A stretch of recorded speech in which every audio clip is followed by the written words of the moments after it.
Yo. Yo, yo, yo, yo. I was about to go live, do my own thing, and then, I mean, when I say literally, as I'm putting together the stuff in StreamYard, I see Nick Fuentes post going live in an hour, and it was a post from an hour ago on with Elijah Schaffer, and those are two of my favorite guys to follow. I don't know, sometimes when people go live, it's delayed for me. So I don't know if they've gone live yet, but we're going to do a watch party.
Yeah, it is a little funky,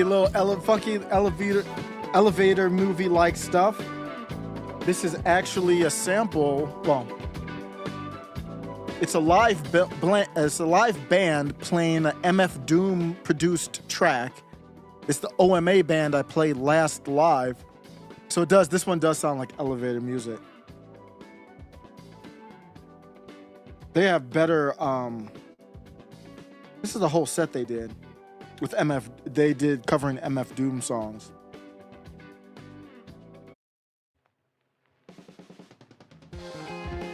Okay, how about this? Okay, no more elevator music. If you get in an elevator and it sounds like this, just nod your head.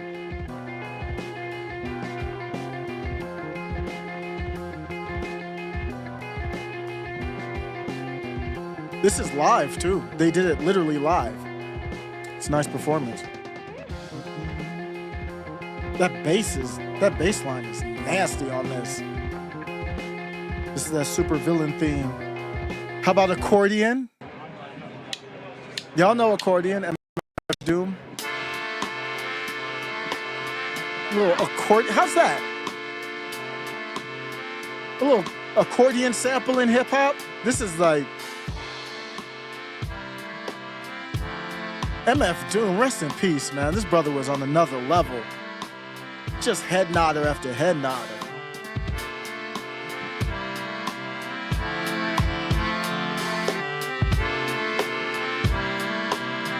Let me refresh the page.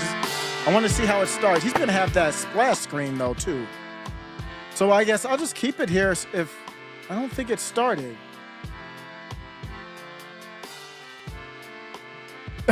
Somebody in the chat said, being on time is racist. So I guess they haven't started. What's up? Screwed up. Oh, it's Screwed Up Texas now. Okay. I was like, Screwed Up. Wait, what? No, what's up? Screwed Up. Haven't chat. Well, I think I seen you on X a little bit. But yeah, nice to see you, man. A little earlier tonight. No, it was cool. Yeah, no, you're not making fun of it. But it wasn't. It wasn't a head nodder though, Scotty. Scotty's talking about how it sounded like elevator music. It did. But it wasn't like MF Doom, man, makes you nod your head more. What else we got? Potholders in here. I don't know if anybody's diehard MF Doom fan. Ooh, listen to the rhythm on this is crazy. Wait until I think it's a guitar that comes in. It's nasty. Okay, so now we getting down. Now we getting good. This is gonna be a watch party, y'all. We're about to crash out on the J's together like this. Like, yeah, okay. I'm just trying to imitate the dancing Israelis, y'all. Let's get hype. Let's get hype.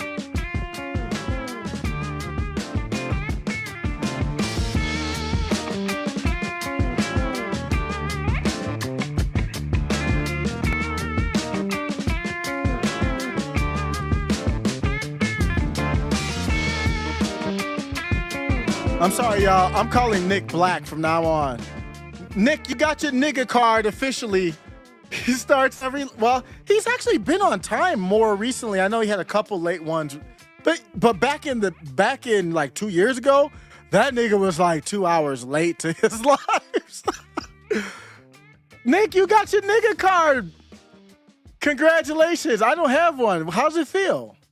You got your black card. You can crash out on straight black men. That's what the blacks do. They do these goofy dancing. I don't know if you've seen this goofy dancing Democrat tap dancing videos. Congratulations. You have your black card. You're an honorary black, Nick. I know that was your lifetime achievement, but I know that wasn't your goal in life, but you got it. Yeah, this is cool. This is MF Doom is so cool, man. And for Scotty, for this group to turn it into a band and then play it like almost like jazz, because the samples are from like R&B, soul, and jazz and breakbeats. It just gives it a whole new vibe to it, man. If MF Doom was alive and could spit to this live, woo! It's a hip hop artist, if anybody doesn't know. Here's One Beer. I like this song. I like this one.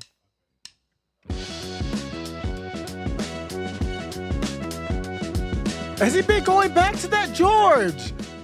Nick, you're not going back to the 2 hours late stuff. I remember being in the chat. It wasn't often, but I'd be in the chat like 2 hours and be like, I don't know if he's going to go live tonight. And I'm not going to be one to talk. I try going live every night, man. That is not easy, man. That bro goes, Monday through Friday, goes live every night with straight heat and fire on these political. I mean, his main rants are all like, it's the perfect level of depth for politics where you're not too nerdy, but you're not like, and no diss to Tim Pool. Tim does his thing. They're not knocking him right now. If I want to knock Tim, I'll knock him. But, Tim is more like, kind of pop-ish with the mainstream stories. And Nick will take a slice of that pie and turn it into like a storytelling time. And you just like, I don't know. I mean, I actually know a lot of stuff now, but sometimes he'll talk about inside ball or whatever. I don't know. I'm like, it's interesting just the way he lays it out. And then the super chats come and then he just crashes the hell out. The super chats is like a whole different show. Oh, Derek O'Shea, what's up? We got to get him on. I just don't stream enough, period, anymore. I don't even know when I'm going to stream. I didn't even know till right now, but we got YouTube royalty in the building. Derek O'Shea, what's up? He said, come on, brother, love me some MF Doom. Okay, let's go. MF Doom is the stuff. What? Oh, no. What's going on? They took that motherfucker down before it even started? No. Oh, okay. He's probably just going to do a new one. Yo. Maybe he might not do one. Maybe he's like, this is going to get too spicy. Damn, then that means I can't stream it on YouTube then I could. What is going on? Maybe they did start it. Let me go to Elijah Schaffer's channel. Derek O'Shea, what's going on? Did they have to pull it before it started? Okay, now it may be live now. Okay, here we go. 33 seconds. We are showtime. 30 seconds. Nick Fuentes and Elijah Schaffer. Two of the best in the business right now.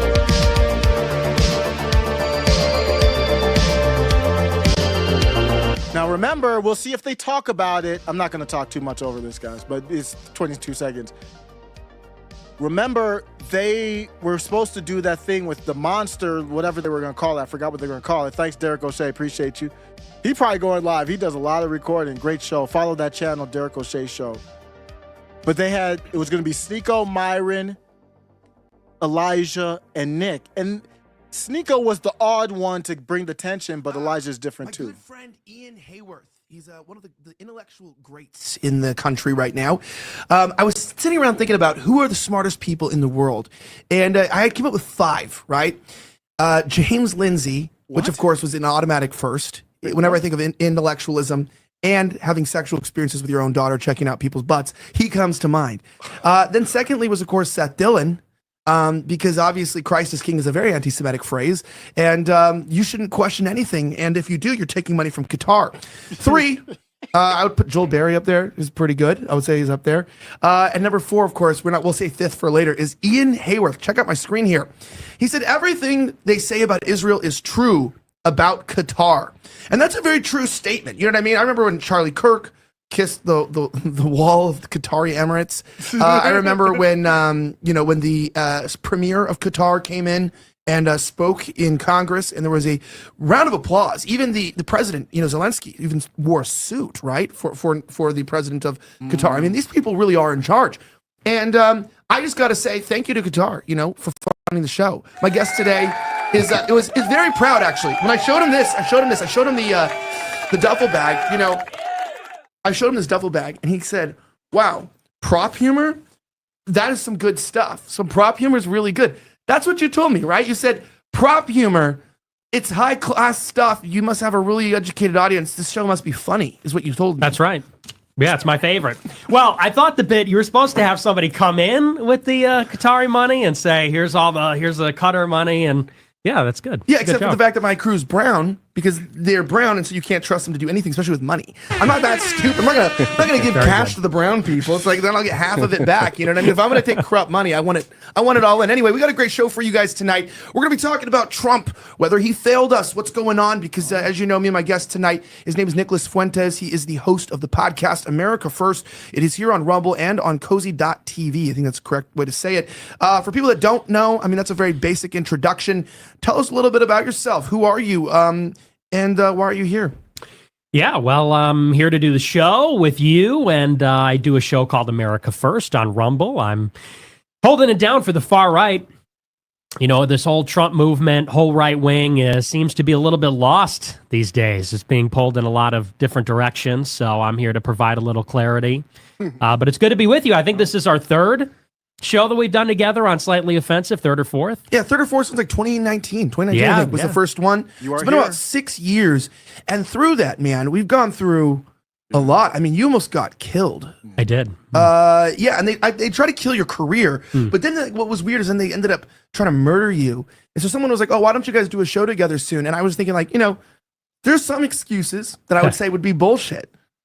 But getting killed wouldn't be one of them. You know what I mean? So you took some time. You're doing all right, right? Yeah, I'm doing good. Thankfully, nobody's tried to kill me since, so that's great. Yeah. But, well, we're happy about that. Anyway, also on my left is my co-host and, of course, producer here, Michael Hennessy of Snowflake_News. How are you doing? Doing good, man. Excited for the show. Very happy we got Nick here. So I know this is going to be a banger of a show, and I'm just excited. So. And in the control seat, taking care of production and holding it down for the Browns straight from the South, Michael Mendoza of the Mendoza Report, MendozaReport.com. Click on the tab, Mendoza Report. Click on the report and his title, and you will find the report from Michael Mendoza. Welcome back to the show, sir. You're muted. Sorry about that. I'm back. Okay. Thank you. Good evening. It's good to be here. Happy to be here again, and happy that Nick finally made it out. So should be a good show. Yeah.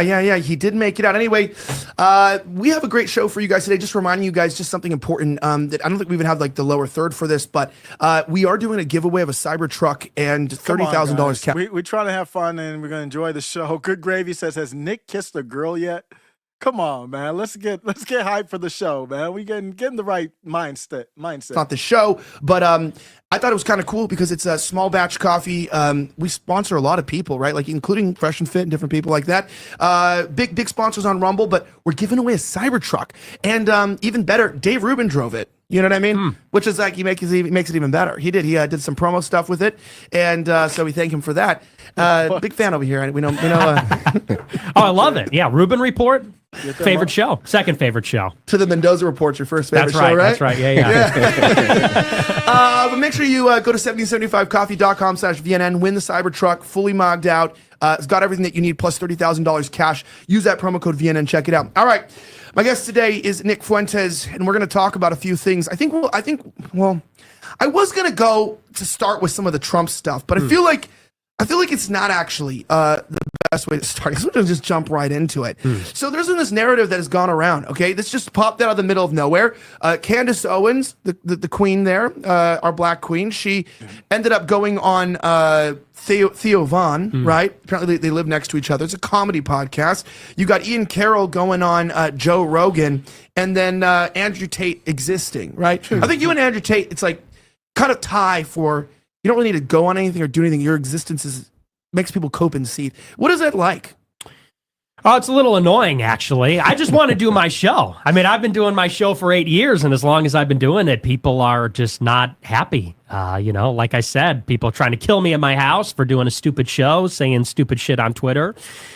People seething about me constantly, but, somebody's got to do it. I mean, what I represent in the right wing, unlike a lot of people, is I represent the immovable standard of what it is to be the right wing. Everybody is making deals and trying to be political, moving the ball down the field, whatever that means. And what I represent is the immovable standard of what it is to be right wing, nationalist. And the way that I think about it is this. A lot of people say, do I have the best approach in the way that I, my tactics or how I tell the full truth? And I say that I'm not thinking about approach. I'm thinking about the truth. My job is to tell the truth, and other people can do what they want with it. I'm here to arm people with the facts. I'm here to inform the right opinions. And if I wasn't doing it, nobody else would be doing it, because everybody's saying, oh, I can't say this because, so-and-so's paying me. I can't say that because I can't go against Trump. Can't go against Israel, can't go against, one thing or another. So somebody has to be just not always thinking about setting plays. Somebody has to be thinking about what's actually real. And that's my job. So and I think in some ways that's Andrew Tate as well. Well, but then again, you also, which I do like Andrew, but I do think you guys have a little bit different set of morals. Yeah, that's certainly true. Because he's Muslim, so well, ostensibly. Yeah, but I mean, you did tell me that you did weigh the options between, sleeping with hoes and, and you thought, you were like, hey, cigars, cars, hoes. And you called me one day and you're like, maybe I'll just choose Catholicism. But also, pimping out the hoes did sound like a good idea. I'm glad you chose the other, though. I know it was a hard decision for you. Yeah, it was tough. Yeah, we could either do the OnlyFans thing or we could do the Catholic trad thing. So, yeah, it was close. He woke in the morning, he's like, do I say my rosary or do I make women strip down naked and sell their pussies for money? And you know what?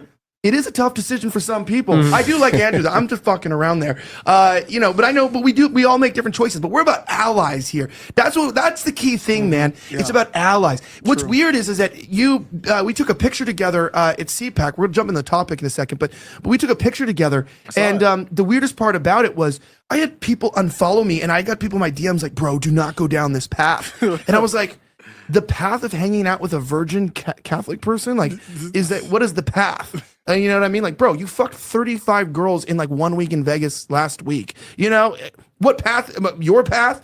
Steven Crowder's ex-wife path? Like these people are like virtue signaling on the internet, and it's like, what path? I just find it to be interesting because there's very few people that I know personally besides you and Tate that just even like being in the same room is enough. I think he got Ashley St. Clair fired. Remember that? Yeah. Well, they always say, no, she didn't get fired. She got kicked out of the influencer program. She was an ambassador or whatever. But I mean, it's a difference without a distinction. But yeah, no, it's weird how, and maybe this is part of the bigger conversation about Theo Von and Candace and Ian Carroll on Joe Rogan. There was a time for about 5 or 6 years when I was totally radioactive. And why? I mean, for saying a lot of the things that are now mainstream, for criticizing Israel, for being a social conservative, for being against anti-white politics.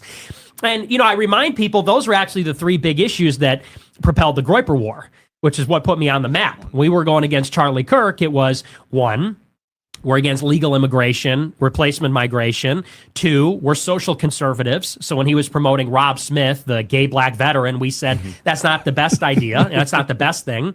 And then 3, when it comes to the state of Israel, we're America first.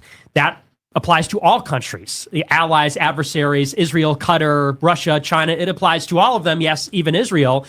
And it was those 3 things that got me canceled. It was those 3 things, which is why now, if you're in a picture with me, you get fired. If I go on your show, they pull your sponsors. People get in trouble. Alex Stein, Hodge twins, people get in trouble for it. And that used to be the reason why that happened. But now I look around and I'm like, everybody's saying this stuff now.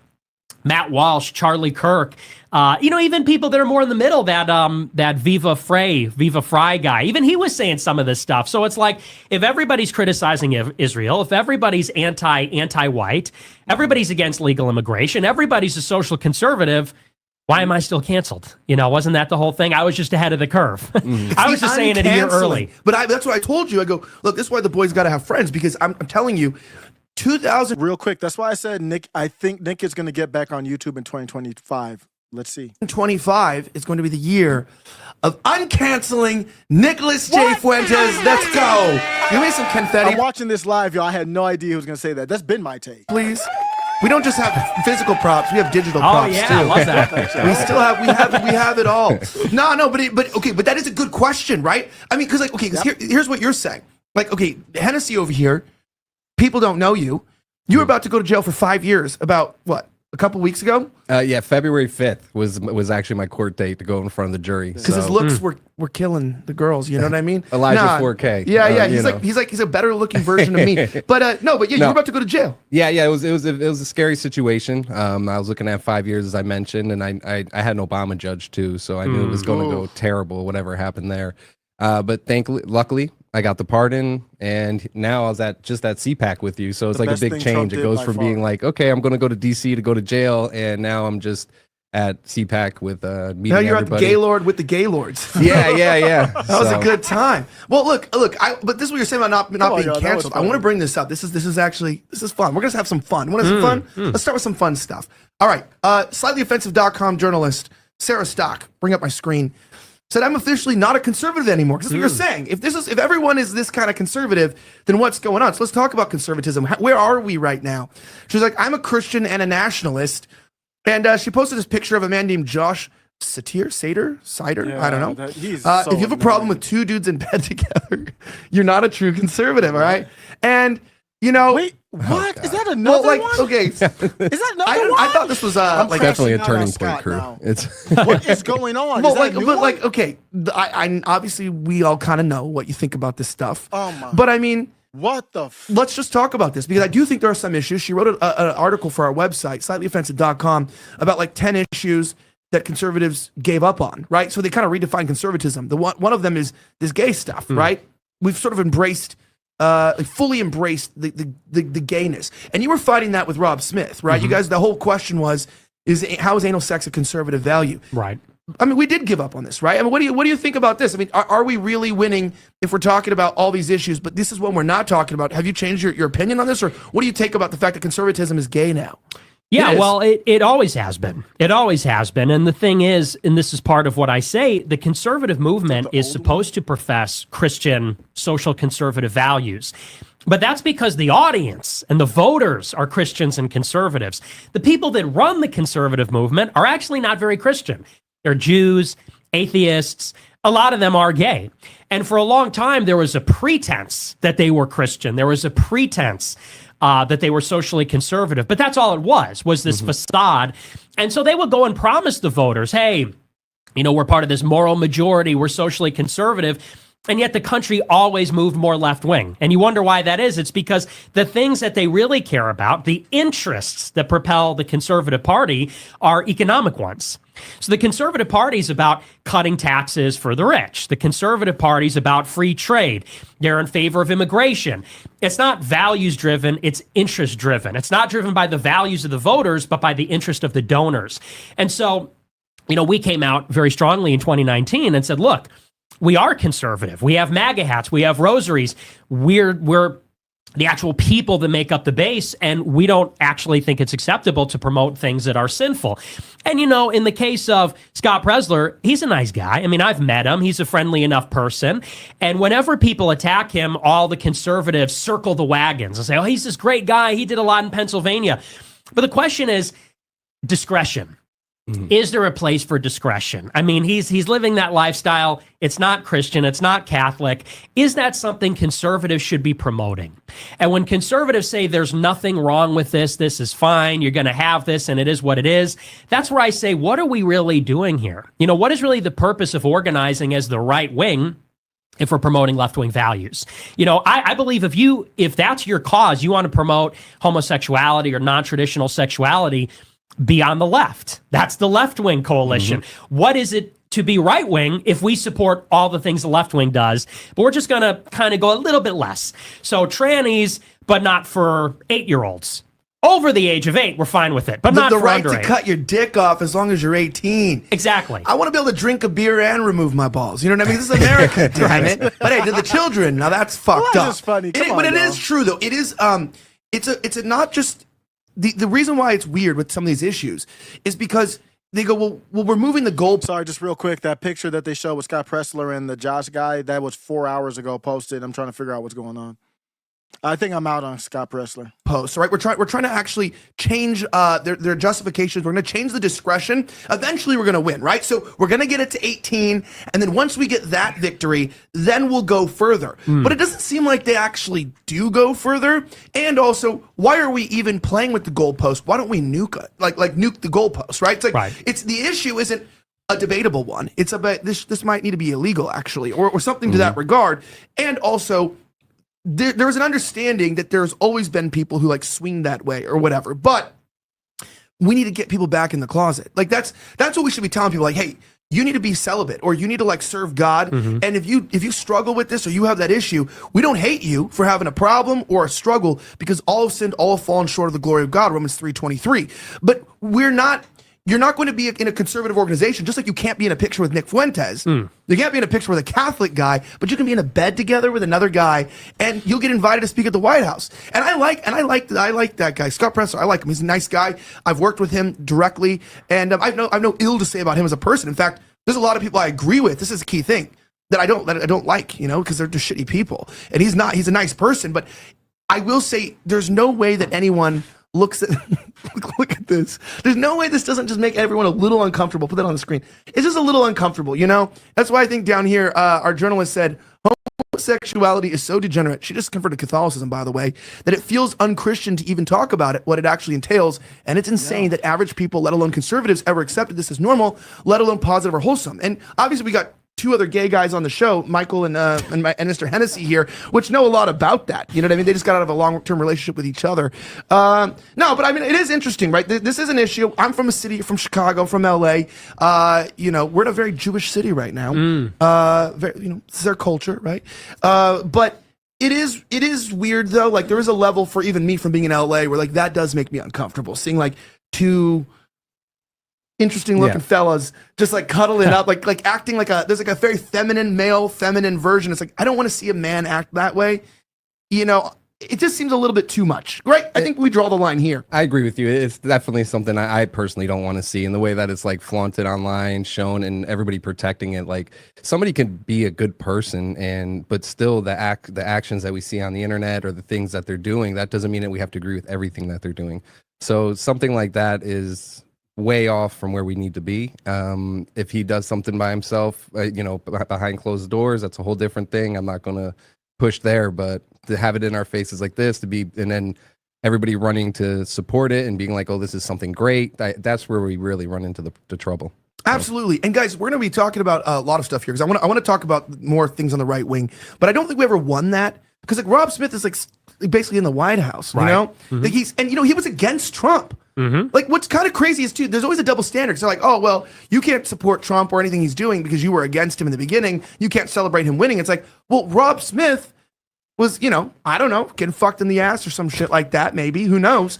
But I mean, he was going out and he was on this high horse and like, I regret ever wearing that hat and whatever, and flipped on him, and now he's a MAGA guy again. And that's like what's kind of crazy is like the standard, as long as you're just not Nick, or as long as you're not Tate, and they've done this now. There's this new thing that Jeremy Boring even put out, like if you associate with Tate, you're not welcome in the conservative Inc. circle. This gatekeeping is public now. It used to be private. They used to deny it, and now they accept it. But guys, speaking of gatekeeping, I want to tell you guys something very important here.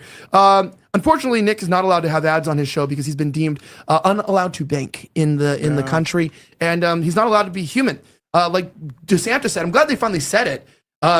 American citizens aren't welcome in our country, in our state, right? I mean, there's a two-tier system, but we do have ads.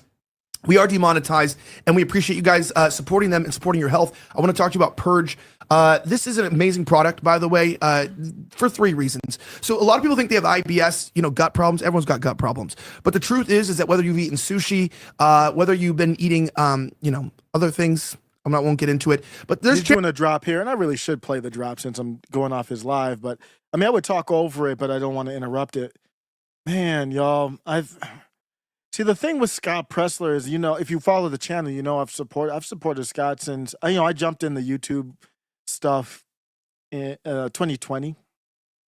And I think I started supporting Scott after the J6 stuff. After he got on the J6 committee list, these lives are still up. I did not know who he was, had no idea who Scott Pressler was. I was like, I saw Bryson Gray, and I had just gotten into Bryson Gray. And I didn't know who Scott Pressler was. I'm like, who is this dude? What? They named in the committee, the J6 committee, they listed these bunch of people, Jack Posavec, Bryson Gray. I forget who else was on there. There's a couple others. Scott Pressler was on there. I'm like, damn, they calling out names. And then I looked into it, and I was like, oh, he's actually probably one of their top names on there that they would like to do, lock up or whatever, because he's a political force of nature. And it looks like this Josh guy, and I did a video on him, man. He was on with the homie Alex Stein, who I support. I like Alex Stein. He was on with Tim Pool, and I was like, this bundle of sticks, man, I can't rock with this. I don't know who this dude is. He comes across as phony. He's the one that when he dressed up like a woman to try and, I guess, own the libs or whatever. Let's get back to the show, man. My take is, if Scott doesn't speak out against this, I'm probably out on him. It's a very, very true thing. Checking this out, I did want to talk about this. We talked about a little bit about the gay stuff. But I'll kind of wrap it up on that. Did you guys win though? Let's revisit that, right? We can't just move on. Great World War I on the gay issue. Do you guys think you won or did you lose? I think they're all the issues are moving in the right direction because, there was a time when they were very open about that. Turning Point would literally give out stickers with a rainbow flag and said it's a Second Amendment thing. And I love how they try and reframe conservative issues to sound more liberal. We need the Second Amendment so gay people can protect themselves from homophobes. That was the kind of stuff they were doing back then. And now, at the minimum, now they have to reform that pretense again and say, oh, no, we're very religious. Oh, we don't support that. Now, obviously, they still do, and these people are still in the circle. But, there was a poll that just came out and said that with Generation Z and across the board, people are more against gay marriage than they were 5 years ago. And there's actually a state rep in Michigan, Josh Shriver, who proposed a bill in the Michigan House, which would challenge the gay marriage ruling in the Supreme Court. So I do think that things are moving in the right direction. There's still a lot of work towards that end. But yeah, I think traditionalism's on the rise again, but we just got to keep our foot on the gas because the problem is, what Scott posted, or the other guy, the Jewish guy he's in bed with, literally. He's Jewish. Yeah, he's Jewish. He's Jewish. And what he said in the tweet was, if you have a problem with this, then you're not conservative. So he's actually challenging Christians on this basis. And it's one thing if you go and you're looking for somebody like Scott and saying, hey, I got a problem with you because privately or discreetly, you're not 100% Christian or whatever. But no, this is the issue. They're challenging the Christians and saying, if you're not down with promoting, contrary. And I'm going to pause it. You're not going to miss anything. Scott didn't post it. Again, Scott didn't post the last one. This guy is basically trying to take Scott down, I guess. Lifestyle, a sinful lifestyle, then you're the problem, then you got to go. And this is the issue. It's the same thing with what Elon did back in December. The H-1Bs. Right, when Elon said, if you don't support H-1Bs, you're the problem, you got to go. And it's across the board, and like with Jeremy Boring, if you're not down with Israel, then you're out of the conservative movement. And so it's there's a fork in the road. Are we a conservative movement that is Christian, that is against immigration, that is America first when it comes to Israel?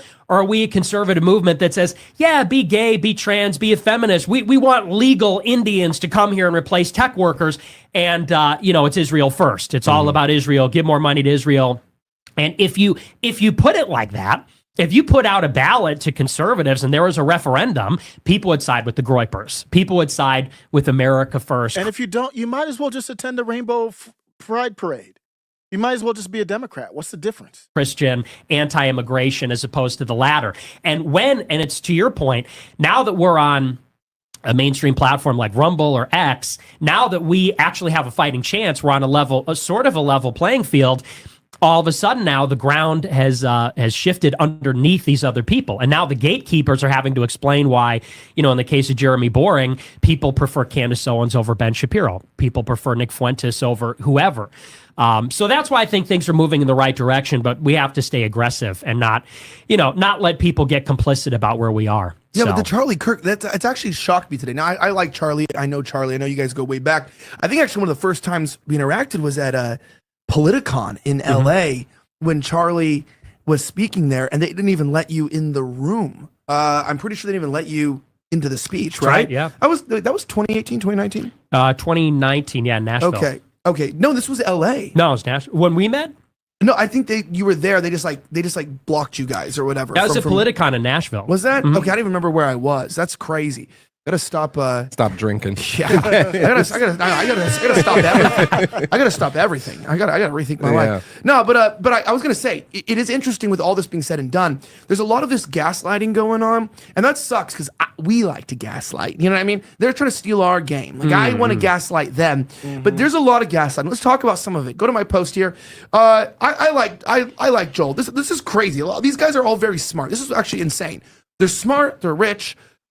And they think that we're stupid, kind of, with the things they've been posting recently. And I don't understand, because Joel's not a dumb guy, and he's built a great business, and he's made a lot of money. And he comes out and he's like, another reminder that expressing public disagreement is not censorship or cancellation. This is, sort of the conservative establishment talking about Israel, and disagreeing with Candace, with anyone who talks about it, saying that if you talk about Israel, it has to be because you're getting paid from Qatar, right? It literally is insane. You have to be taking money. It's not because you care about your country. It's not because you see that your government's occupied. It's not because you want your government to work for its people, and you ask yourself, why is it not working for its people? Well, maybe because we're not its people. Maybe the government looks like us and they seem to come from us. But what if they're serving another occupation? What if there's a different group of people and their interests that they're serving, and it's not us? Maybe it's not on accident. Maybe it's not Democrat policies and bad governments and incompetence and all these excuses people make. Maybe there's actually a genuine group of people that the government is serving, and it's not us. Have you ever thought about that? So if you notice that and you see that and you want something better for your kids, they start saying, well, I think actually even Joel explained it. You could be possessed by the devil or demons or whatever. So there's a dark thing happening, right? This is really dark. People talk about Israel is demonic. They can feel that way. Real quick, I was talking about the dancing Israelis. I saw Max on X. If you're on X, you know who I'm talking about. DeSantis camp, allegedly. Max was trying to say the dancing Israelis wasn't a real thing. And he knows it's a real thing. He knows that I know it's a real thing. It's demonic. It's something has possessed them, and I think it is, I'm not joking, of the devil. It is crazy because they're like, expressing public disagreement is not censorship or cancellation. And this goes on the back of, this is the best gaslighting I've heard. And Mike, we've been talking about this. Jew hate is big business, right? It is, Israel, actually, it makes you broke. Yeah. But that's what I want to talk to you Nick, about. you're a perfect example with the banking system, everything there. We recently were attacked as well after putting out a few posts. So it's not some Jewish people from the Trump admin, putting some pressure on us to try to take us out, But I mean, this is what's crazy. Disagreement is not censorship or cancellation. I'd say 100% you're an example that speaking about these things does bring cancellation and censorship. You've been people that are new to you that don't know you here. I mean, it's been pretty bad. Yeah, well, I mean, here's the thing about these people. They never engage in good faith. They always engage in bad faith. And that's where you have to start. Because a lot of people look at a tweet like that, or any of these tweets about the Qatari money or anything like that, and people start to come up with arguments. They formulate arguments, and they say, wait, that's not true. Of course people are being censored. Of course it's being canceled and all these things. You can't get angry about it because they sort of have like this series of defenses. And so when one of them fails, then they just fall back on another one. So they'll go to people and say, well, this is anti-Semitic when that fails. Oh, well, they're being paid by Qatar when that fails. Well, you're not actually being canceled. But you have to start by saying, okay, This is a person that's clearly taking money from Israel in some form. This is a person who's clearly on that team. And you just have to disregard what they're saying because it's obvious. Like, yes, people are canceled for talking about these things. And it happened to me. I mean, I was an 18-year-old kid. I mean, people have heard this story before many times, but I was an 18-year-old freshman in college who just said, hey, why do we give Israel all this foreign aid money? Like, isn't that strange? Isn't that conspicuous? That's the question. And Daily Wire, who I was in touch with at that time, you know, some of Ben Shapiro's people, they literally sent clips of my show to Media Matters, which is a left-wing group, which is a left-wing Soros group, to post hit pieces about me, which eventually led to me being censored. Same thing during the Groyper War with Charlie Kirk. Benny Johnson, who is very popular, he's on this network, he's on Rumble. Benny Johnson put out this giant thread, a mega thread of all these clips calling me a racist, a sexist, an anti-Semite, everything you can think of. 2019. I didn't know that. Oh, yeah, it's still up. It's still up. You could go on Benny Johnson's Twitter from November, December 2019, and he literally put together the greatest hits when we were laying into Charlie Kirk and said, here's Nick making a joke about segregation. Here's him saying women should be in the kitchen. Here's him making a joke about the Holocaust. Here's him. And it's like the ADL couldn't have done it better themselves. SPLC could. I mean, this is just a straight up hit piece. And so it's unfortunate. And it's like you said, it's gaslighting. Yeah. Because they cancel you, they censor you, they blackball you, they whisper. There's a whisper campaign. I get in a picture with someone like Elijah and they text him and say, hey, don't ever do that again. Are you sure you want to do that? And then they'll go on Twitter and say, well, just because we disagree, that doesn't mean you're being canceled. It's like, okay, so when you're not doing the whisper campaign in private, then you go on Twitter and say there's no cancellation, we just disagree. I mean, that's a bunch of BS. And they know that. And that's the point. They know they're lying. They know they're lying through their teeth. And that's why you can't engage with them in good faith. You just have to disregard people like that. But it's just a quick interjection. I think the big thing is interacting with these. I agree 100% with everything they said. If you're interacting on X, you need to quote tweet with facts that are uncomfortable for them. And that ends it. Because when they reply, it just boosts your post. That's the best way I think. Question of now. And again, it all comes back to platform access. This is something I talked about on my last show on Thursday. For the past 5 or 6 years, after Trump got elected, there was this intense censorship against anybody that talked about any of these things. And the only people that were left standing are the people that don't. The Daily Wire crowd, the Turning Point crowd, people like Joel Berry. And they were the biggest beneficiaries of the censorship. Because the censorship, although they cried about it, it only affected the far right. It only affected people that were called white nationalist, anti-Semite, Christian nationalist, Christian fanatic. People that were promoting the gay stuff, Israel, the free market, they were untouched by censorship. And so for all that time, they ignored us, blackballed us, facilitated the censorship, like I said, doing the ADL's job for them. In some cases, finding the clips, posting the threads. Now that thanks to Elon Musk, not thanks to them, not thanks to the Trump administration, not thanks to the conservative movement, thanks to Elon buying Twitter and putting us back on the internet, now that we get to have a voice too, now they say, oh, well, we never canceled anybody. We never blackballed anybody. And again, it's like I said from the start, it's this always shifting goalpost. It's this Mott and Bailey where when one defense fails, they just fall back on another bullshit line. And so you just have to consider them, part of this enemy force. They're not engaging in good faith. So, these Joel Berry types, it's just scumbag stuff. And here's the thing about that Qatar narrative. Is that how you say it? Qatar? Qatar. Well, it's like it's an Arab word. It has no vowels. It's like QTR. So it's like Qatar is how you would pronounce it, like Arabic. So you say Qatar, Qatar, whatever. But they all say Qatar money. Everyone's getting Qatar money. Did you notice that they all started saying that at the exact same time? Yeah. Thank you, by the way, for this Qatari money. Yeah, So lame. straight from Qatar Airways. Yeah, but they all started saying it at the exact same time. Candace and Ian Carroll and Andrew Tate are calling out Israel on the same day on the big platforms, and then all at the same time, almost like a phone call was made. Almost like there's a group chat. Almost like, there's some coordination. All at the same time, they say, it's Qatar money. No one's calling out Qatar. No one's talking about this, that, and the other. And it's like, that's the whole point. Like, they're all in on it. It's all. And the thing about this issue is it's so obvious.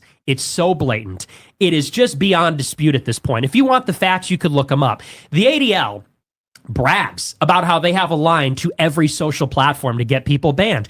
During the Yay 24 campaign, Jonathan Greenblatt said, we had to take him out. Who's we? What do you mean take him out? They brag about it. The ADL, they were passing secrets to Israeli spies. It's documented. AIPAC is not registered under FARA, and Israeli intelligence said, we can't have FARA applied to Israeli money because the people that are taking it would lose credibility. There's a piece in The Guardian it's like about an Epstein type of thing where it's like, well, we can't expose the bad, pedophiles because there's some people we need in the government that are still around that were also on the plane. So then you don't get anything. Right. I will say though, with the money though, I want to say something very important. We talked about it last night. I was offered money from Qatar back in DC. I won't out who it was and stuff like that, but it was very, very simple. And so there is money, right? This is actually true. There is Qatari money. However, I can tell you this though. The reason why I didn't take that money is the same reason why I didn't take the offer from RT as well, the Russian money that I was offered, because I go, there could be some sketchy things involved in that. Even if I wasn't asked to do anything against my conscience, certain countries, you're like, I got to be careful taking money from them because this could be a honeypot deal. Right. However, I wrote a post as well on X, and this is a true statement, and I stand by it, and I bet my reputation on it, and I could take it to court. I am in an NDA with the company, and so I, really don't want to cause myself any legal trouble. But I did talk about it. Check this out. I said, jokes aside, I've genuinely been offered thousands of dollars to lie on behalf of the IDF on my X account multiple times. I've documented it publicly when it happened. They bombed unarmed teams walking and asked a few of us to say that it wasn't a bomb from the IDF, but an IED they were holding that accidentally went off. They wanted us to falsely label innocent civilians as Hamas terrorists. This was back closer to the start of their war. Quite a few of my colleagues shared the info willingly, even after I flagged it was false. This was not the first or last time I was offered money to create propaganda for Israel. A lot of organizations on the right are taking their dollars and are bought and paid for, but those of us who worked inside know the game, and it's not even a secret. Funny how they'll always accuse you of what they're doing.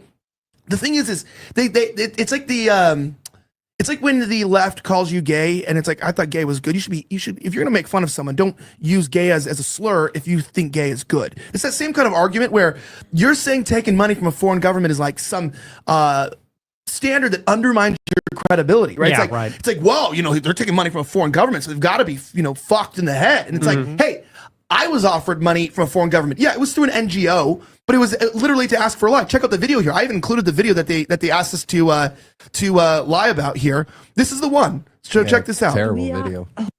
So this is terrible. So let me mute it real fast. Oh yeah. So these guys are walking. That's what they said. These teens are just walking to They their get eliminated. fucking house, and they're just walking. I don't comment too much on these videos because of the cloud of war. I don't know what's real or not. I definitely saw this though. Now watch.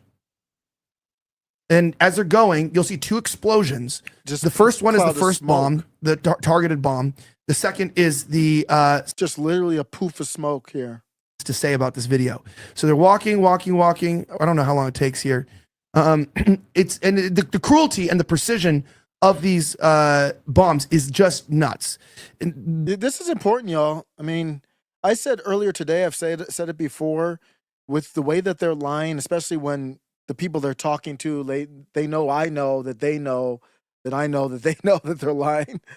I think they would, if they could snap their fingers and delete everybody who's not a Zionist, maybe the NPCs they would leave, like the people who just don't care, but everyone who's actively speaking out against Zionism, not even just the Jays or Israel, Zionism in general, they would snap their fingers and have their 98 Motorola pagers blow up. They would have no problem with it. Some of them might not have the heart to do it themselves, but they would wish somebody else did it. That's how evil that's how evil they are.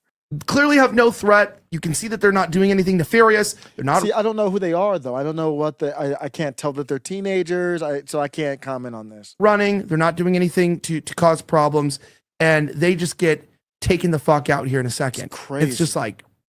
And on X, you see all these you see these videos all the time. You see them on Ukraine, Russia. It's just like, man, it's almost like a video game, but like just with a visceral feeling. Incredible. Let me see. Let me start to skip ahead here real fast. Yeah, the one I saw wasn't that long. He has Oh yeah, there it watch, is. dude, look at Just a puff this. of They're smoke. walking and just crazy. boom, Yo. watch, and then watch the second explosion. That's So what they told me to wild. say was, and by the way, we're talking about $2,000 for a tweet, by the way, and there was many of these have been asked. That's it? Shoot, I know I make nothing on this channel, but if somebody offered me $2,000 to lie about that video, hell no. Are you crazy? Man, I have to think about it for like 200,000. 2 million. Is that worth my soul? What am I gonna do with that when I die? I mean, I could pass it to my kid, but nah, I'm good, man. I'm good. I don't need your shekels. Many times, but it gets even worse. One of the teens gets away, right? One of the teens gets away right here, and then they just blow him up while he's just walking. You know, like it's so. And then what they said is okay. Here was the thing. This is how they ask you. They go, there is a terrible misinformation going out about an attack that could escalate warfare and bring the U.S. into the war. So we want to de-escalate the war and make sure that, like this, so you put it in like a pro-America side. This is about keeping American troops off the ground. There was 4 Hamas terrorists who were carrying an IED to put it next to a tank, and then they were because one went off and then the other one flew, was a grenade or something, an IED, and then exploded. But if you zoom in the footage and you increase it, you actually can just see the guided bombs coming down and blowing them up. And what's crazy is that certain people, one of them works for Turning Point USA, she was like, wow, 4 Hamas. I saw the exact prompt I was asked to write. And I was like, and then in the comments here, I was going to say this. In my comments, right? It's like all of these people that are like, let me go here. I guess they really are cheap. $2,000 to lie about that? Oh man, they selling out for nothing, man. All of these, especially these people, they make. I mean, some of them make that on one video. Random ass people that are like, see, that's more like. I think that's more like, you take this money, or we will stop your other money from flowing. That's the opportunity cost here. It's not the 2K. I'm just thinking through it because I just heard it now. It's not the 2K. It's the turning down the 2K and then the rest of your income drying the hell up. That's what it is. Like Max, you know this guy Max Nordo. Yeah. No, you didn't. I was just talking about him. This is the guy I was just talking about. Didn't. I'm like, strong argument. I guess it didn't happen then. And then like people, there's all these types of people. You're a liar. Why? Why am I a liar? And it's just like there was a bunch of these random people. Like, yeah, Hal Levi. The lies are just astounding. And it's like David Kate. That guy's funny. Can we see the offer letter? And it's like, guys, you just watched a video of teenagers getting blown up and that were unarmed, and you're challenging the fact. Like, you're challenging this. I'm just bringing this up. Israel offers money. I've been offered money from Israel, and everybody's taking it. Yeah. Everybody's taking it. Well, in that account that replied to you, that Max Nordau is a pseudonym. It's a fake name. Max, if you look up Max Nordau on Wikipedia, he's a famous Zionist. He's a famous Zionist from like 100 years ago. And the Max Nordau account was like a DeSantis surrogate. He was like, he's largely, Laura Loomer alleges that he was a spokesperson. Okay, he said alleged, yep. Person for the DeSantis campaign. And on the DeSantis campaign, I've been told this. You literally had people on the DeSantis campaign that would stand over, watch the speeches be written, and say, "Oh, you're not talking enough about Israel. You need to include more stuff about Israel." And here's the thing: people don't know that goes on in the conservative movement. The rubes that are out there that never go to DC, that aren't involved in this operation, they don't know that the people they follow on Twitter don't even run their own Twitter accounts, don't write their own books, that they're getting paid under the table by various groups to write different tweets, post videos for social media campaigns. Like you said, you were offered money. You see other people writing the same prompts. They just don't know. Yeah, thank you. They just don't know that sort of thing is going on. And that's why I say, they are in bad faith. They don't care about the truth. And if they're denying it, it's because they're in on it. Mm-hmm. Like I said, it is so well established that there is $100 million from AIPAC last year. AIPAC spent $100 million in last year's cycle to unseat people in primaries who voted against Israeli foreign aid. And they were open about it. And so you'll have people, again, this is the Mott and Bailey. People say, there's no Jewish money in politics.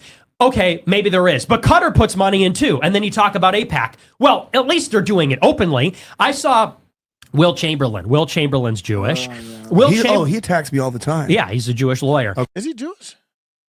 I thought he was Christian. I forgot. I mean, it doesn't matter. I still like him. I know he's Zionist. He's a funny one. Okay, makes and sense. Will Chamberlain went in with Raheem Kassam to purchase human events. I'm actually told that was like Qatari or Emirati money, that there's $300,000 to buy human events. That was a rumor that went around at one time. Anyway. All of them are using foreign money. Elon Musk funded the purchase of X with, I forget all the countries, China in there, all these foreign countries, Saudi Arabia. But Will Chamberlain, he goes and tweets the other day, because it's the big controversy surrounding AIPAC is that they're not registered under FARA. Yeah. Every group that gets money from a foreign government has to register under the Foreign Agent Registration Act so that there's transparency about where they're getting their money. And so, like JFK tried to force the American Jewish Committee to register under FARA when he was killed. Lyndon Johnson just dropped it, didn't force them. And then they basically re-engineered how they spend the money under AIPAC. So people say this is a big problem. AIPAC should register. Other groups should register. Will Chamberlain, who's Jewish, says, well, they don't need to register under FARA because we already know it's all Israeli money.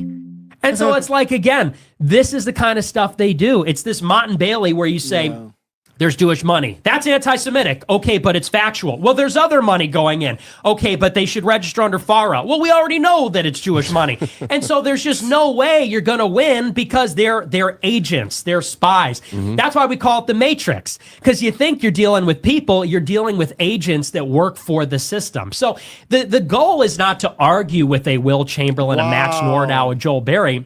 The point is to expose them. But real quick, I didn't know Will Chamberlain. So Will Chamberlain, lawyer, his mother is Jewish, allegedly. This is via the source of, him. It's from X. On Twitter in 2023, he posted, my mother is Jewish, but I identify as a white Anglo-Saxon Protestant. So that's why I was confused. Wow, I didn't even know that. Every single effing time. It's to humiliate them. It is to destroy their credibility. It is to expose them. It's to say, you're not an honest actor. You're an agent. And that way people stop listening to them. But people need to be aware that we're playing a different game than they think we are. People think we're playing a game where, we're trying to persuade Charlie Kirk like he doesn't know. He's ignorant. And we're saying, you gotta read this book. You gotta get. He's way smarter than me. These guys are way smarter. They know way beyond. Red Pill. He knows They're what's well up. Aware. They're paid off. So the game is to convince the people by humiliating and exposing the system. Mm-hmm. And that's why people say, why does Charlie Kirk debate the governor of California? Why does he debate socialists? If socialism is so evil and kills 100 million people, why do you sit on a stage and debate socialists, but not a far-right person? Like you said, not a Catholic virgin pushing American nationalism. It's because that's not part of the game. It's like, in The Dark Knight when they say that's not part of the plan. It's not according to plan. You can debate the people on the left. You can't debate the people on the far right flank. So, and it makes everyone famous too, because I think we can maybe call it Vivek Ramaswamy-ing someone. He's someone who just got exposed on the world stage. I felt vindicated after years of warning people. And remember, they insulted me at the RNC. Security did. It's very, very personal. I don't like Indian people. There's more to the statement. I don't like Indian people, assaulting me, But some people don't like Indian people. Of course, it's not me. I love everyone. So, no hate there. But Charlie Kirk actually was being asked a question. And this is sort of where I think what we've talked about and where the desperation is coming is people are really, really pissed off these days. Like, we are really angry. I look around and, our own employee here, Earl, he's like, he got back from Europe and he's like, bro, I was in the Miami airport and like, it was like bug people, just like Hispanic, like round people, like stick legs, like everyone's talking. He's like, dude, I know that a lot of countries have gotten, the immigration thing wrong in the West, but like the US is like the most fucked I've seen. You guys always talk about Europe and stuff. He's like, I've just never seen a place more like where you're in a third world and if you don't feel like you're in a Western country than here, he's like, he goes, literally, I'm like taller than everyone. He's just, Chad Australian, you know what I mean? It's like, I'm just taller than everyone. I'm like sitting around like, do I look like this? Like these people are like aliens. And I think that's what's happening is like people are realizing they're living in an alien country. Like this is not This is not a Western country anymore. You have to be rich to live in the West now, right? Right. If you're a middle class which is shrinking, you don't live here anymore. You're living in this weird, unsafe, dangerous third world nation. And people want that to change. And so when Vivek said, hey, we want to bring more Indians over, here's the problem. We've seen what's happening in Toronto, in Vancouver, what's happening in Sydney and Melbourne. We see what's happening in Auckland. Do you know that New Zealand's about to be the first of the white countries that's going to be minority white? It's about to hit there, I think, 2028. It's going to be minority. Okay. And now in New Zealand, the that. number one last name is Singh. So it's Singh and then Patel. So look, they're going down. No one knows about New Zealand, but the sheep herders are not doing well. That's messed up. This is a fucking, like, we're fighting for our lives. Yeah, okay, this like is white serious, people are man. fighting for our lives, and I think that a lot of people, it's not a conversation anymore. For non-whites, what that means is America. I mean, if you don't care about the idea of America and really what the country was founded on, Declaration of Independence, Constitution, then you shouldn't care. I really wouldn't care if I were you. You're gonna be less safe probably, but what's the big problem? But for those who do care, if you want to know why, if whites go down, Christian white men fail, this whole thing is done. This is not oh, Charlie, I disagree with you. It's just, Charlie, if you are not on board with me, you're part of the problem and you're going to get my kids fucking killed. We don't want to be like the Boers. We don't want to, we see what's happened in Rhodesia. May it live on. Rhodesia never died. But we see that. Check this out. He gets interviewed about bringing in, if America could be Indian. Listen. Should be avoided? Like, will America still be America if it's 90% Indian, it's 90% Chinese? Or is there a stock, a certain kind of people with a certain I will answer the question this way. America will cease to be America if it does not have a Christian foundation. Judeo-Christian foundation. Yeah. That is how I will answer. So if it's 90% Indian Christian, is that still America? If it's Christian, yes. Should be avoided. So apparently everybody in India is just an undocumented American. You saw that to the 2.4% of Christians there. They're Americans. They just don't have a passport. Right. Yeah, well, and then he tried to do damage control later and say, well, I didn't understand the question. And of course he understood the question in context. The guy asked, is there a racial or ethnic basis for nationality, for nationhood, for national identity? And Charlie Kirk says, well, the foundation of America is that it's Christian. And that's the new thing. That's like what's trending now, because 6-7 years ago, they said it's the Constitution. As long as we have the Constitution, it's America. And his line was, you could go on a desert island, and as long as you had the Constitution, that would be America. Now, because, and again, they're playing catch up. They're trying to sound like us, or trying to sound like what appeals to the base. They say, well, it's a Christian nation, as long as well, what if it's all Indians and they're Christian? Then is it America? Yes, as long as they're... And then he gets blown out. It goes viral. I think AF Post posted the clip. Yeah.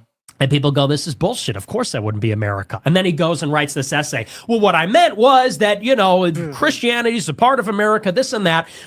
And here's the missing word from that statement, in both statements, the corrected one and the original one, which Elijah's pulling up. The mention of race. This is the thing that they cannot touch, race and ethnicity, which is that race has anything to do with what it means to be an American, that race has anything to do with what it means to be European, Western, anything like that. And they're at this point now, Conservative Inc. is in this sort of uncomfortable position where they know they can't keep pushing civic nationalism. Yep. They know they can't keep telling Americans, That's why this is bubbling up. America's an idea, America's a concept, it's abstract. At the same time, they also can't say it's about race, because then people start to say, so what? Black people aren't Americans? So what? We're not, we're white nationalists? So they're in this uncomfortable position where they want to have it both ways.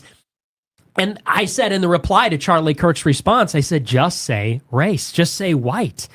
America was founded by white people. European is a race. Europeans are distinct from Asians, Africans, the indigenous people here. They look It's not just race. He says it too. It's race and faith, religion. different, act different, have a different level of development. They just are different. If you have white people forming a country, it will look one way. If you have non-white people, it will look another way. This is race realism. I talked about this with Iggy. He actually kind of broke me. I mean, I knew of it, but he brought me into it more. Iggy Ignoramus, the homie. like the way America is, or the way it used to be. We want it to be that way for our kids. We want it to be that way in the future. That means it can't be non-white. Everyone benefits from that. That means it cannot be transformed into a non-white place. that means we have to stop immigration from non-white countries. But nobody wants to frame it in those terms. And there's something involved in this where, we live in a democracy. We live in a capitalist society. And the uncomfortable reality of these systems is that they're universal. Why do we talk about things when we say they're corporate? And we know what that means. They're sterile. We know what that means. It's because if you're a company, you have to appeal to everybody in the country. If you're trying to sell a product, you're trying to sell to as many people as possible. And you can't offend anybody because then, That's not if it's a publicly traded company, your stock price falls. And the same is true in a democracy. Why can't politicians talk about race? Because they got to win everybody's vote. And not only non-white people, but white people that are sympathetic to non-white people.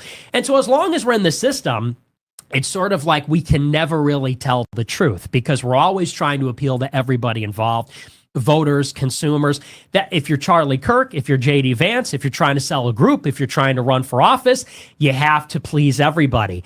And you can't please everybody and save America. That's sort of the uncomfortable position because it's like somebody's going to have to stand up and say, look, we prefer whites. Like that's our preference. Whoa. I'm not going to. I do have very slight disagreement here. I do think America is an idea. I don't understand. Somebody help me out. What does it mean that it's not an idea? America is not the land. America is the belief in the Declaration of Independence and the Constitution. Those are ideas. So I don't understand that. It is an idea. If you bring in all Jeets and they all believe in the Declaration of Independence in an originalist manner and the Constitution, same way that I do, maybe many of you do, then yeah, America will still be America. If they honestly believe that. And I would side with the Jeets way more, Dr. Shiva Dore, for example, and also Jewish people too, Dave Smith or whoever, Jen Perlman, whoever you want to talk about, I do side with them more than someone like Jeremy Boring, who purports himself to be Christian, but that he's not a Christian in my eyes. So I don't understand. I'm not understanding how it's not an idea. Somebody help me out with that. But of course, I also understand that's just a hypothetical. In reality, in race realism, you don't import millions of Jeets and Mexicans and Asians, Eastern philosophy, and all these other people who are non-European whites, and they're going to believe in the Declaration of Independence and the Constitution. It's not going to happen. But I still have to parse that out because there are people who are Jewish or whatever, I don't care, Muslim, whatever they are, that I align with more than people who say they're Christian white males. But overall, when that's just like in the micro. In the macro, it's always going to be the majority of people that are going to side with that are going to be white Christian males. So I think that's the right way to present it. I don't really agree that America's not an idea. What do you mean it's not an idea? What else is it? This land is not America. The land, you could do it anywhere. It just happened to be here. Let me know where I'm off on that. It's not a huge disagreement. I mean, just a slight different disagreement. I'm not going to lie here. The shit that I'm in behind the scenes, one of the things that was brought up is this is not a joke, and I got the message about it was, he's talking about race a lot. Particularly, he's mentioned the white race a lot on his page. This guy's an alt-right, adjacent neo-Nazi. So what did I do to save my Connie connections right now? I had Nick Fuentes on the show, which was a great choice, right? Here's some air horns for that, please. Yeah, there you go. No, but it is. And the reason why people say, well, why do you talk about race? I go, but why aren't you? Yeah, what do you mean? Why am I talking about race?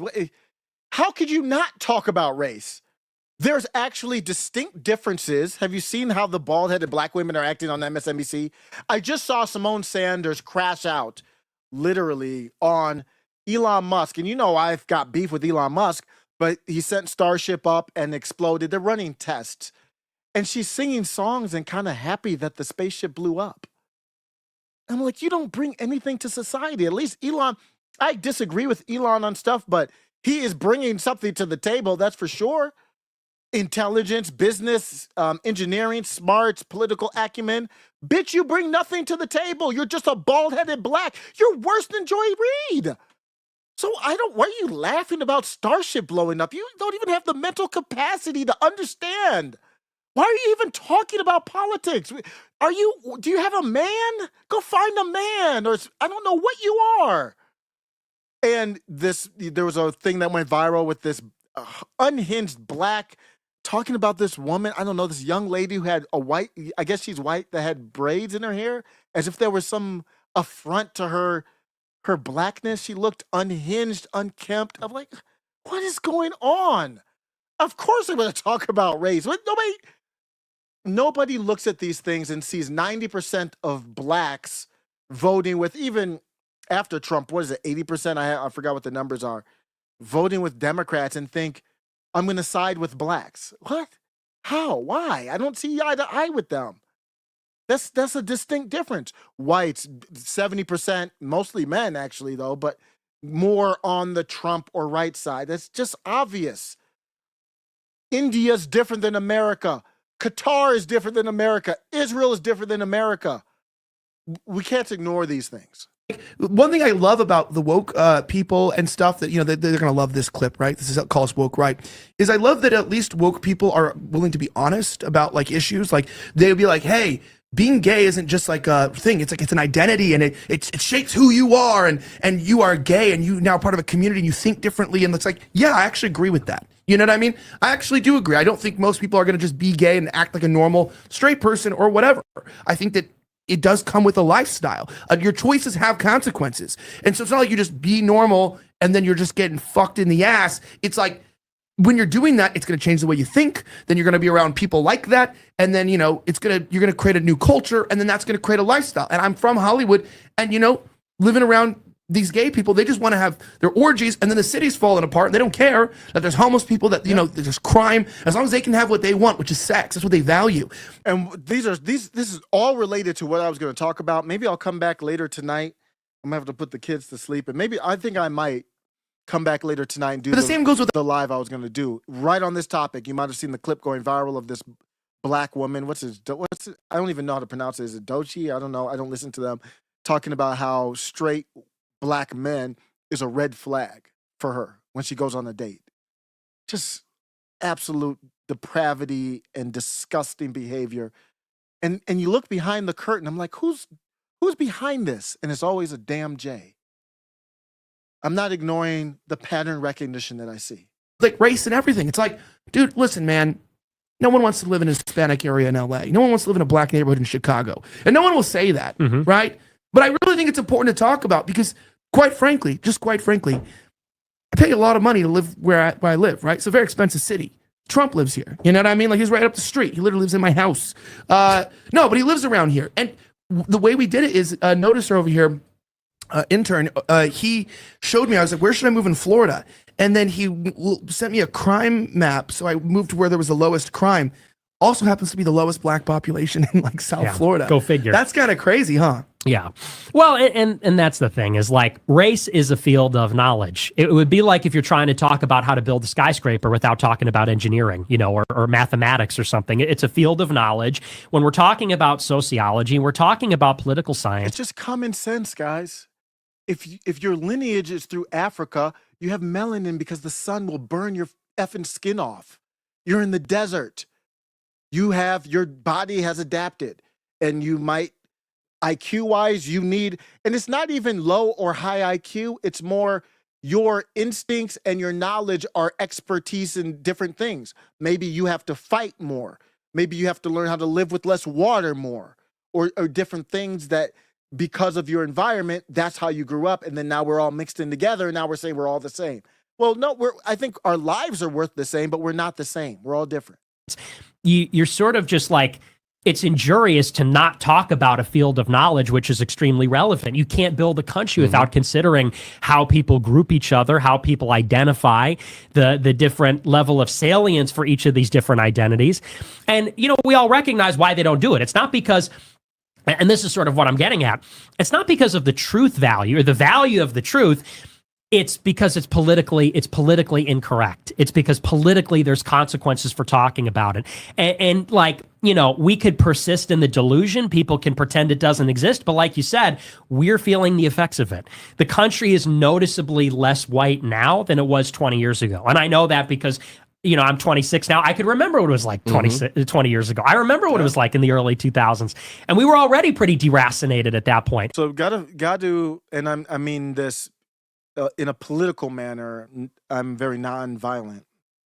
Violence is at this point, really a language of a Neanderthal, somebody who has nothing to really provide here. We're playing chess. It would be like playing chess and saying, I'm going to fight the person I'm playing. It's just ridiculous. You have to politically fight for the positions. And that's what he's talking about, to win people over. The country's being less white. So if you're bringing somebody over here from this Asia, for example, they're built to adhere to an all-being master. It's a collective mind, like almost you're a drone honeybee. So we're not. That's not America. And maybe that is other parts of the world, and they come here because for whatever reasons. And we've got to. There's no law that fixes that. We've got to say this is how it goes here. We don't do worker bee hive mind. We have guns. It's the Second Amendment. And they should not be trampled upon. I know you're not used to that, but that's how we roll here. And if you can't do that, and as you funnel more and more people in, who's behind that? We've talked about that. We know the same term, look behind the curtain, a lot of the same J's behind it. You have to do more to win that battle of information and propaganda.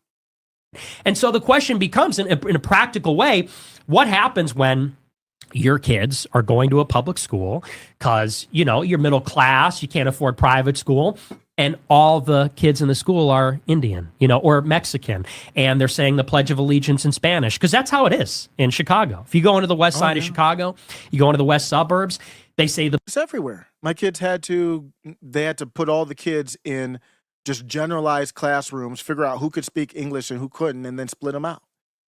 Pledge in Spanish. That's all wild. the kids are in ESL. Their English is a second language. That's just how it is now. And if you go to other neighborhoods, if you go out to Aurora in Illinois, if you go to Northern Virginia, all Indians and Arabs, and they're taking off for Diwali, and they're taking off for all their holidays. And you start seeing structures literally go up in these suburbs of like Indian deities, like Hindu deities. Do we want to live in a country where there's like statues of Vishnu going up? Do we want to live in a country where everyone's taking a day off for Diwali or, Pledge of Allegiance in Spanish? Or they're doing interviews barefoot in their living room.